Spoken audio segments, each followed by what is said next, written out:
Our artist talk on this beautiful day in Exeter. Thank you for coming inside instead of staying outside, but I'm going to talk quickly, and I think you all were just talking, but Amanda and I got together and planned this show about 1.5 years ago. She came up with the title Patina Gold, which I thought was brilliant, and we're so happy to have people see our work and come to our artist talk.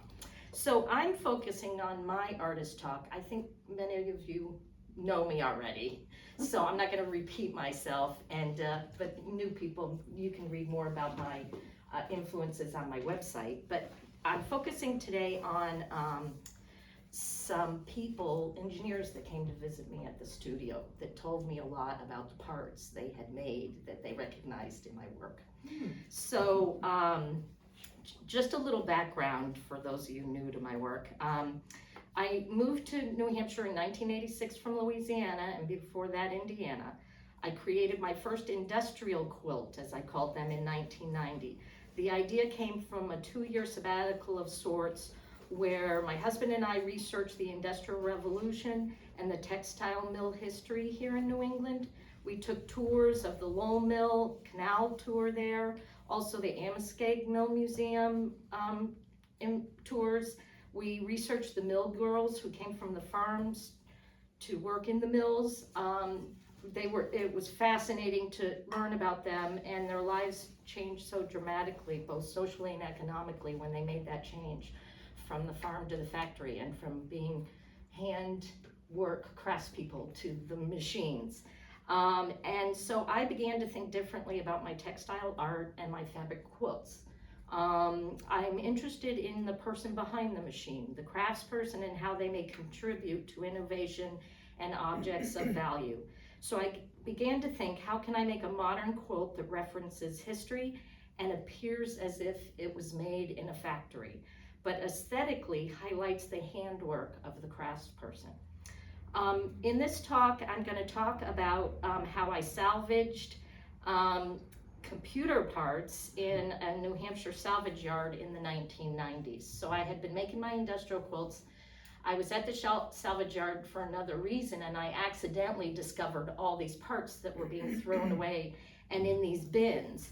And they were computer parts, circuit boards, and microchips from the new technology industry here in New Hampshire at that time, which was really booming. I thought the parts were beautiful. I was so curious about them and how they were made and invented.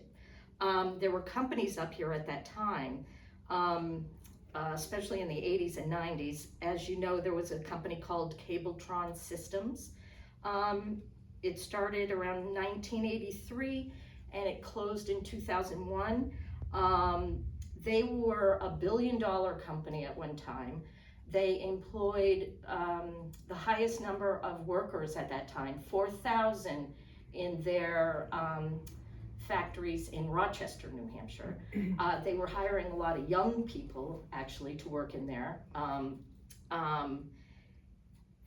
There was a microchip company in the Amoskeag mills that were doing some cutting edge microchips, and some of those were discarded. So I got a lot of cast off parts, which these companies, I learned later, do throw a lot of their parts away. There was another company that was known for the invention of bookbinding on their circuit boards that made them flexible and they could make them longer. And the reason I know that is because there was an engineer, well, I guess he's called an engineer, but he's a circuit board genius, basically, that made circuit boards from the time he was 17. And he gave me a ton of information. What happened was, he was at the Courier Museum, saw my piece there that incorporated some parts that he recognized that he had made. And there was another engineer there that also recognized the parts, and they started talking to each other. And I loved hearing about this. And then this Bob Nelson went and looked up my website, and there he was able to get in touch with me, and he wanted to come and visit my studio. And I was thrilled because I had always wanted to know more about these parts. And so we talked to each other for over 3 hours in my studio, and we went through everything, and I'll show you some of these parts and what they were used for. Some of the companies back then, I don't know if some of you were around at the time, his first company he worked at was called Hadco.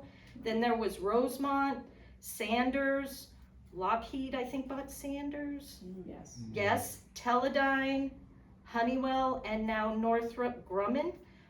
So it's been an ever evolving, innovative, flexible circuit board companies and people. And they were responsible for the bookbinder construction, which was unique to here. Let's see. So he also recognized some parts that were made for Raytheon. And he could tell that because there's number codings on some of the parts. So he knew one was from his own department, and he helped make it.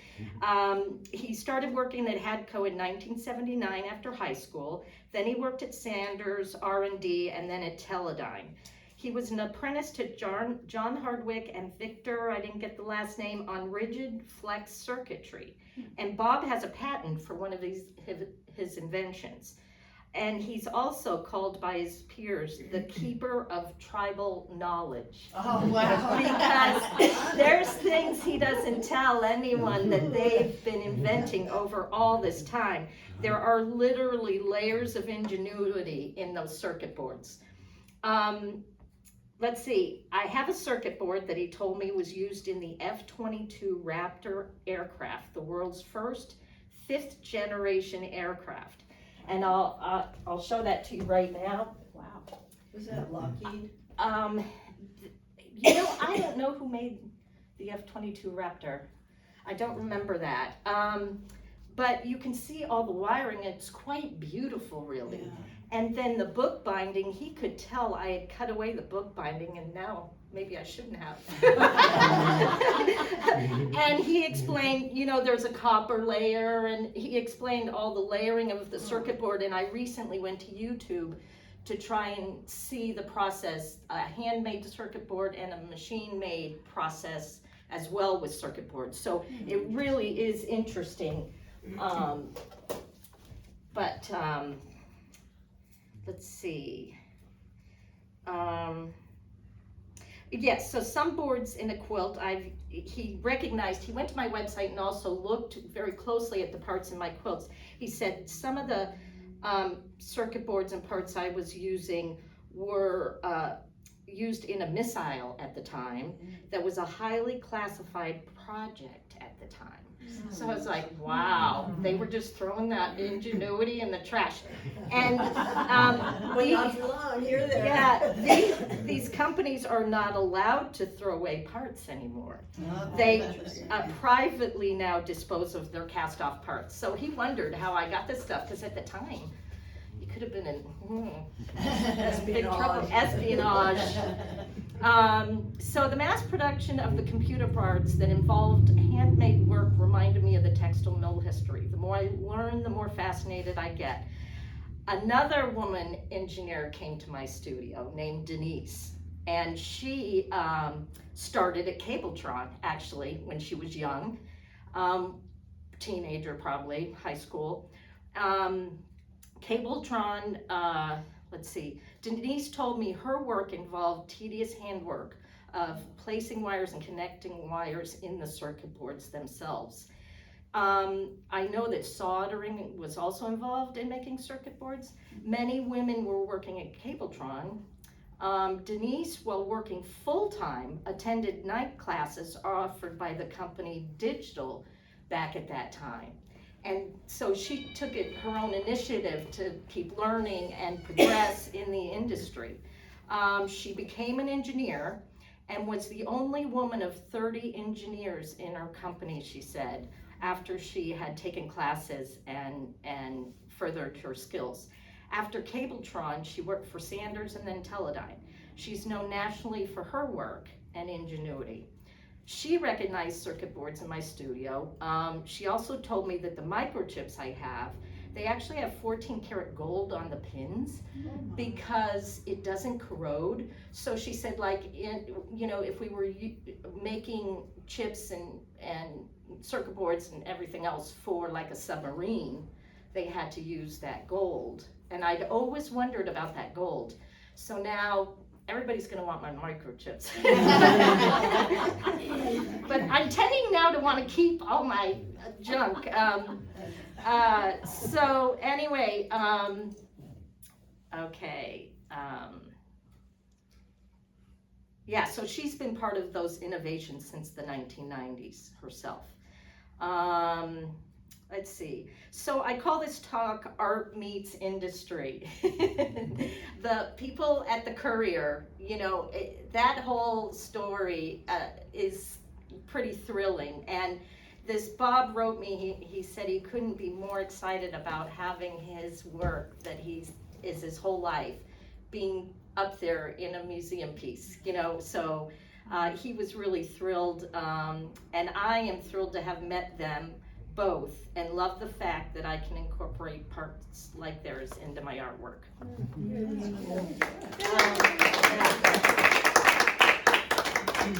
So I'll quickly tell you that this was Bob's Raytheon part that he recognized because he said the number 470-1 is what gave it away. And then this was, he told me, a Honeywell part that was used in all in-flight information systems on the back of passenger seats on commercial airlines.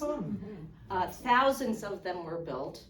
Probably more than thousands now, and I guess they trained a lot of people with this particular circuit board when they were first learning how to make circuit boards. And then this piece here, he was telling me, is for a fuel system for an airplane. So somehow this, and this shows you the bookbinding, the layers of this resin, the wires are in between the resin and fiberglass.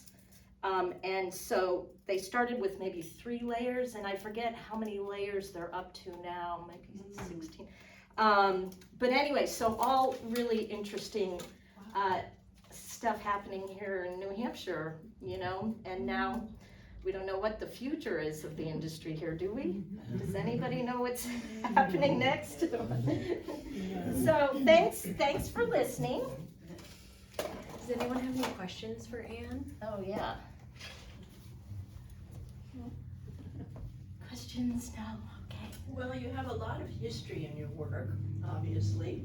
And so what really drew you into these particular formats of the work, of the art as you present it to us? Well, you know what? In this show, I went for more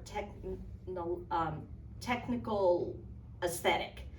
Some of my other quilts look more fabric-like with the wire cloth, but these definitely have more of the technology influence for this show. This format is actually inspired by the microchip.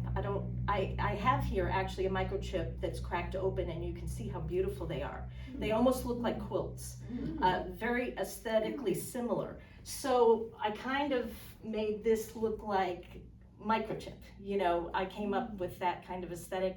The piece over there is the Cabletron circuit boards.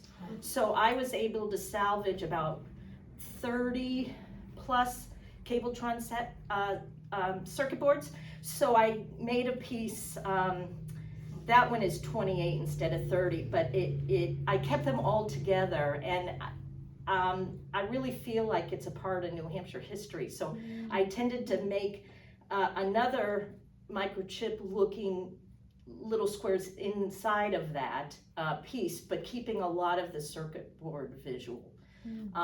And then I used patina on copper as just a kind of beautiful element that you would see the old copper in architecture. And then I find out it's all part of the circuit board process, the copper and the chemicals. So I guess, does that answer your question? Just some of the... it seems like you're the bridge between technology and art. Yeah, well, that's a nice thing to say. Yeah. So are the Cabletron circuit boards, are those plastic? They are, so they must have the fiberglass, and I'd have to look up what it is that they're made of, and those are dated either late 80s or early 90s, Oh, wow. those boards. Wow. So, and Bob was telling me that you wouldn't believe how many boards they throw out. I mean, you know, for whatever reason, that there's a lot of thrown away parts, yeah, so. Because I was wondering, what is the difference in working with that material than, say, the wire and the patina, the piece, I guess, is it copper? That's patina? Yeah, this is Yeah. copper with the patina, Yeah. and this is hardware cloth with Simplicity garment paper. Okay. But working with those was really easy. Mhm. The circuit boards have all these holes in them, so I can stitch real easily Oh, through the circuit interesting. boards, which Yeah. is interesting, and sometimes I'll have to make holes. But this is all stitching through wire cloth. So the layers, it feels a little different, Yeah. yeah, but, yeah. Do you have to worry about getting more now? Like, is it a supply of Well, stuff? Funny you bring that up, because now I'm like very careful about my stuff. Mm. But I have a storage unit, I won't say where. And I did hoard a lot of things at the time, knowing that, That was you know, it wasn't gonna be here very long. And then the guys at the salvage yard would save things for me and show me where they were saving stuff for me. So I got in one of those frenzies where I just kept going and going and filling up our hatchback to sell at the time. Yeah, and my husband, the artist hoarder, you know, spouses are very generous to not say anything. You forgot our basement as well. Oh, yeah, So- our basement, yeah, and then the studio has a lot in it, so, yeah, but it's true, like, I'm so glad I did that at the time. I mean, I don't even know what's in the salvage yards right now, but it's not this stuff, so, yeah, okay. Well, yes, thank you, and, I'm thrilled to hear Amanda next, so,